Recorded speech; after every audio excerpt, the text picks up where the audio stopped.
January 11th, 2013. A quiet Georgia high school gymnasium. A student goes missing, and hours later, he's found rolled up in a standing wrestling mat. Upside down. Lifeless. The police call it a freak accident, but his family and the public see something much darker. This is the mysterious death of Kendrick Johnson, and a case that refuses to stay buried. Kendrick Johnson was just 17 years old, a student at Lowndes High School in Valdosta, Georgia. Known for his athleticism, Kendrick played football and dreamed of going pro. He wasn't the loudest in the room, quiet, respectful, and deeply loved by his family. But what happened to him would shake an entire community and leave a family fighting for answers for over a decade. On the afternoon of January 10th, 2013, Kendrick went to school like any other day, but he never came home. The next day, a group of students noticed a strong smell coming from a rolled-up wrestling mat stored upright in the school's gym. When they looked inside, they saw the body of Kendrick Johnson, head first, feet sticking out, wedged so tightly he couldn't move, and he was dead. Police and school officials quickly ruled Kendrick's death an accident. They said he had climbed into the mat to retrieve a shoe he'd left inside, and became trapped.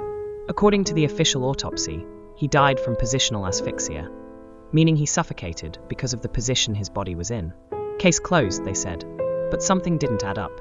Kendrick's parents, Jackie and Kenneth Johnson, refused to believe their son died this way. When they saw his body, they were horrified. His face was so swollen and unrecognizable. They believed he had been beaten. They requested a second autopsy, which revealed blunt force trauma to the neck, not asphyxiation. But what shocked them even more was what they found missing.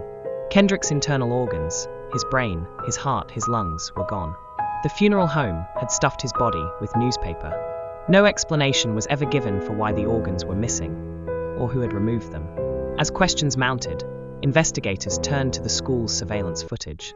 The gym had multiple cameras pointed in different directions, but Kendrick's movements were mostly missing. Huge gaps in the footage, sometimes hours, were unaccounted for. It was almost as if someone had deleted key moments. Was it a technical error? Or was someone erasing the truth? Rumors began to swirl. That Kendrick had been in a fight with another student. That the student's father, an FBI agent, had helped cover it up. That Kendrick didn't crawl into the mat, he was put there.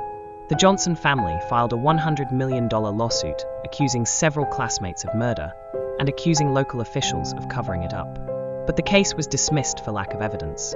No arrests were ever made. In 2021, the case was reopened after new evidence came forward, over 17 boxes of it. Hope soared. Could this finally be the justice Kendrick deserved? But just 2 years later, the case was closed again. Investigators claimed there was no proof of foul play. No charges. No closure. Over a decade later, Kendrick Johnson's death remains one of the most disturbing and controversial cases in recent history. A young man found dead in a place where he was supposed to be safe. A family still asking the same question. What really happened to Kendrick Johnson? Was it a tragic accident? Or a cold, calculated cover-up? We may never know the truth. But we do know one thing. This case isn't closed. Not in the minds of those who remember. This is the Dark Case Archives. If you believe Kendrick deserves justice, hit the like button. Share your thoughts in the comments. Was it an accident? Or something far worse? And subscribe for more dark mysteries every week, right here on the Dark Case Archives.